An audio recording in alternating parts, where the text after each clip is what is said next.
ladies and gentlemen, the President of the United States.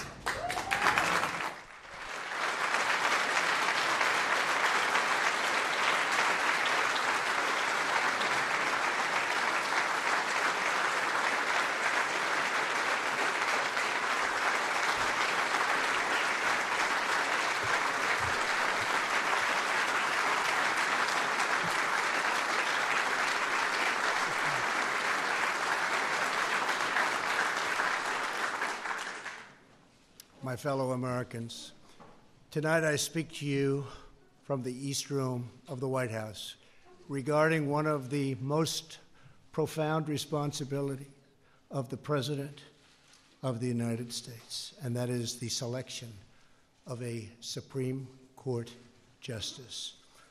I've often heard that other than matters of war and peace, this is the most important decision a president will make. The Supreme Court is entrusted with the safeguarding of the crown jewel of our republic, the Constitution of the United States.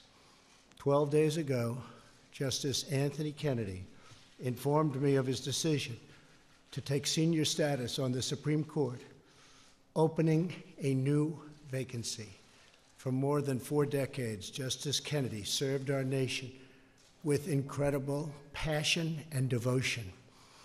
I'd like to thank Justice Kennedy for a lifetime of distinguished service.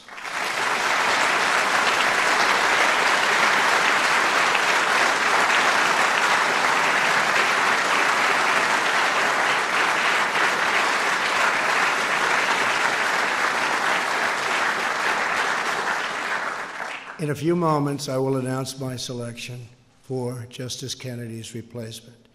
This is the second time I have been faced with this task.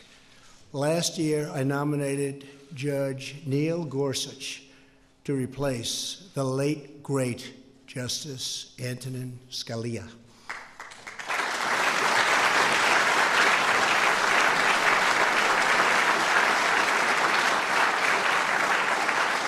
I chose Justice Gorsuch because I knew that he, just like Justice Scalia, would be a faithful servant of our Constitution.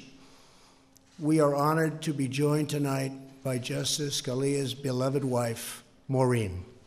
Maureen?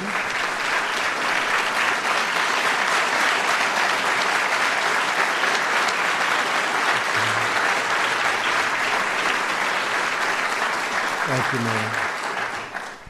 Both Justice Kennedy and Justice Scalia were appointed by a president who understood that the best defense of our liberty and a judicial branch immune from political prejudice were judges that apply the Constitution as written. That president happened to be Ronald Reagan. For this evening's announcement, we are joined by Ronald Reagan's Attorney General, Edwin Meese. Ed?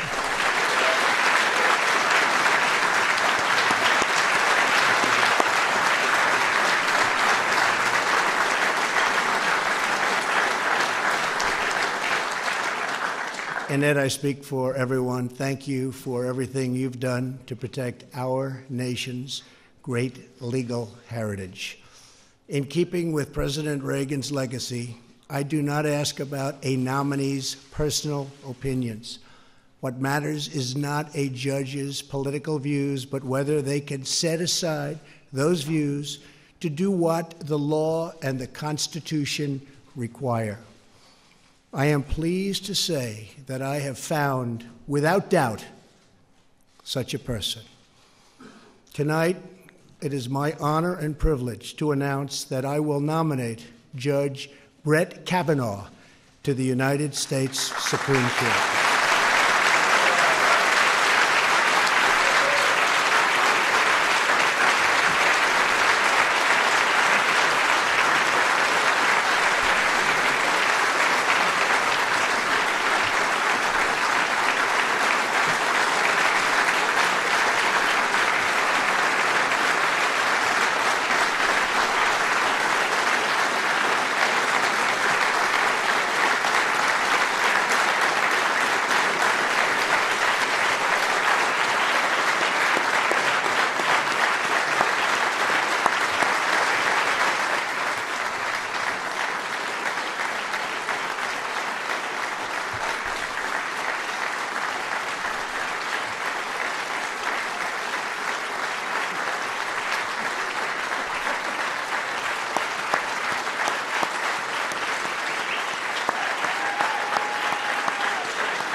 I know the people in this room very well. They do not stand and give applause like that very often, so they have some respect. And Brett's wife, Ashley, and their two daughters, Margaret and Liza, have joined us on the podium, and thank you and congratulations to you as a family. Thank you.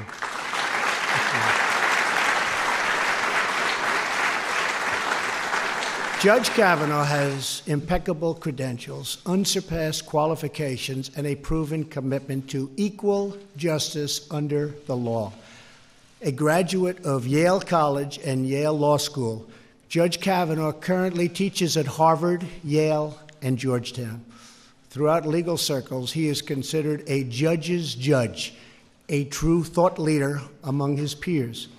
He is a brilliant jurist with a clear and effective writing style, universally regarded as one of the finest and sharpest legal minds of our time. And just like Justice Gorsuch, he excelled as a clerk for Justice Kennedy. That's great. Thank you. Yeah.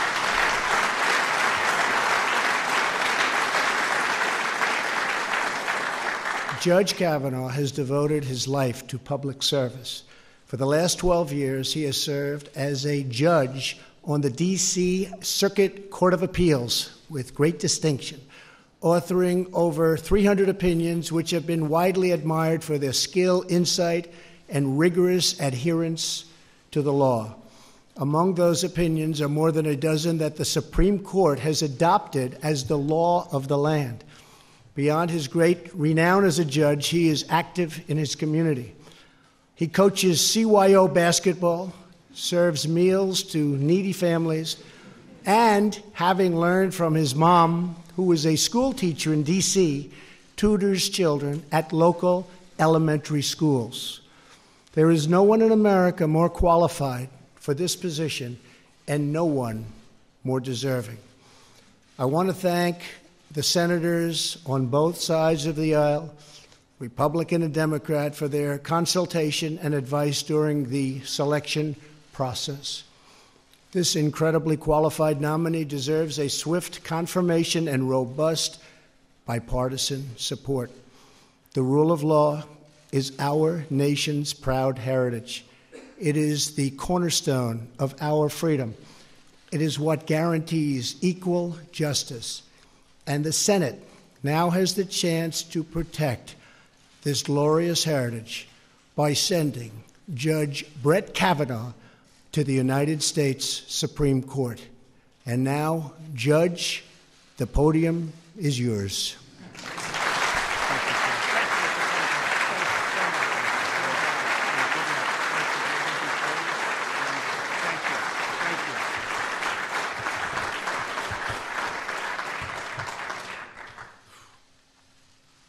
Mr. President, thank you. Throughout this process, I've witnessed firsthand your appreciation for the vital role of the American judiciary.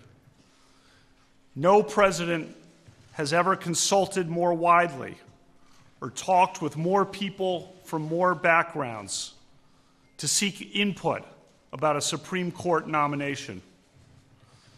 Mr. President, I am grateful to you, and I'm humbled by your confidence in me. Thank you.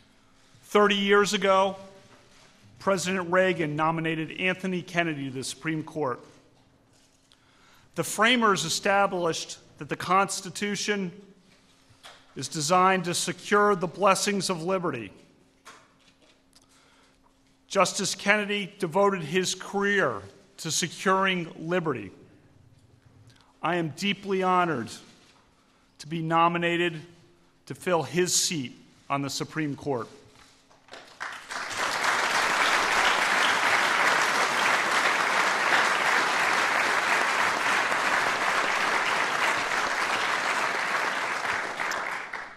My mom and dad are here. I am their only child. When people ask what it's like to be an only child, I say, it depends on who your parents are. I was lucky. My mom was a teacher, In the 1960s and 70s, she taught history at two largely African-American public high schools in Washington, D.C., McKinley Tech and H.D. Woodson. Her example taught me the importance of equality for all Americans. My mom was a trailblazer. When I was 10, she went to law school and became a prosecutor. My introduction to law came at our dinner table when she practiced her closing arguments. Her trademark line was, "Use your common sense. What rings true? What rings false?" That's good advice for a juror and for a son. One of the few women prosecutors of that time, she overcame barriers and became a trial judge. The president introduced me tonight as Judge Kavanaugh, but to me, that title always belonged to my mom. My dad went to law school at night while working full-time. He has an unparalleled work ethic and has passed down to me his passion for playing and watching sports.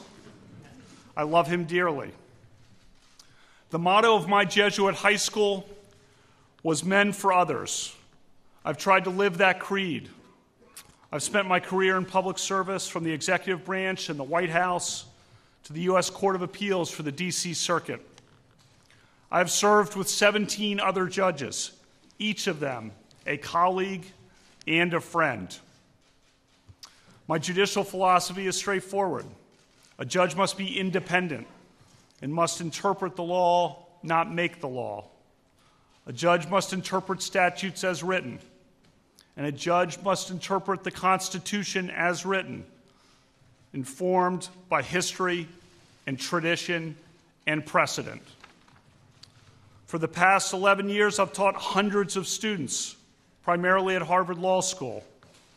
I teach that the Constitution's separation of powers protects individual liberty. And I remain grateful to the dean who hired me, Justice Elena Kagan. As a judge, I hire 4 law clerks each year. I look for the best. My law clerks come from diverse backgrounds and points of view. I am proud that a majority of my law clerks have been women. I am part of the vibrant Catholic community in the D.C. area. The members of that community disagree about many things, but we are united by a commitment to serve. Father John Ensler is here. 40 years ago, I was an altar boy for Father John. These days, I help him serve meals to the homeless at Catholic Charities. I have 2 spirited daughters, Margaret and Liza. Margaret loves sports, and she loves to read. Liza loves sports, and she loves to talk.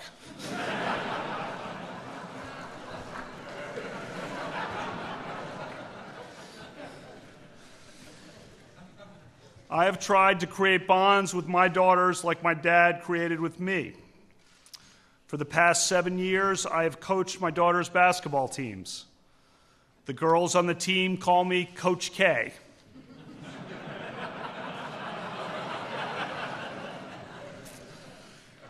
I am proud of our Blessed Sacrament team that just won the city championship.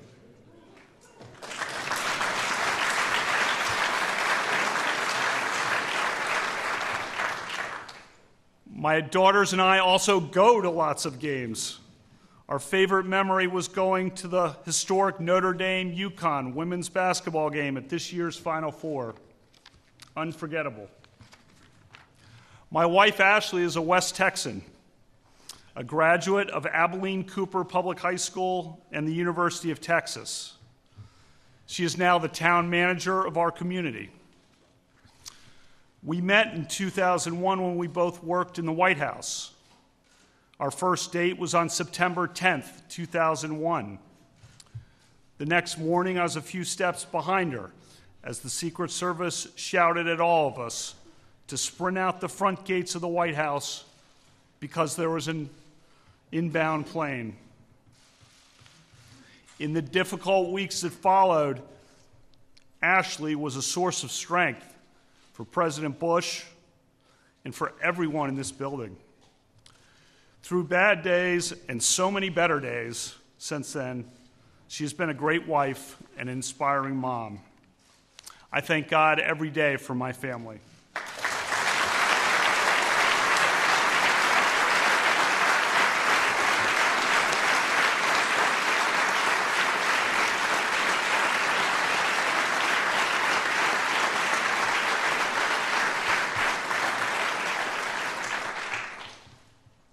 Tomorrow, I begin meeting with members of the Senate, which plays an essential role in this process. I will tell each senator that I revere the Constitution. I believe that an independent judiciary is the crown jewel of our constitutional republic. If confirmed by the Senate, I will keep an open mind in every case, and I will always strive to preserve the Constitution of the United States and the American rule of law. Thank you, Mr. President.